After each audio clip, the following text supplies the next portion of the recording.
Hello, সেদিনকে movie দেখার পর ফার্স্ট ফ্লোরে নেমে এসেছি। সেখানে রাইডস দেখতে পেয়েছে আরুষি। রাইডস তো অবভিয়াসলি চড়বে।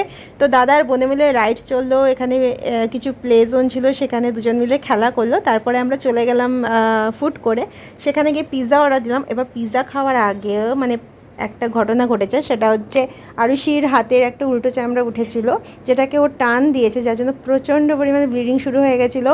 সেটা বন্ধ হচ্ছিল না। আমার কাছে তো মেডিসিন ছিল না, মানে গুড লাক বলবো, একটা ভদ্রমহিলা ছিল, তার কাছে বেবি ছিল বলেই হয়তো মেডিসিন ক্যারি করে।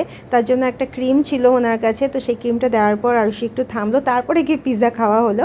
আর এদিকে আমার 2 ননদ ট্যাটু করতে বসেছে। ট্যাটু করতে যেহেতু অনেকটা টাইম লাগে, তো প্রচণ্ড দেরি হয়ে গেছিলো। বাইরে কিন্তু খুব ঝড় বৃষ্টি শুরু হয়ে গেছিলো। আর আমরা যখন এখানে ডিনার করছি, এখন বাজে প্রায় রাত্রি 11:30, মানে ফার্স্ট টাইম আমরা এতটা টাইম শপিং মলে স্পেন্ড করেছি।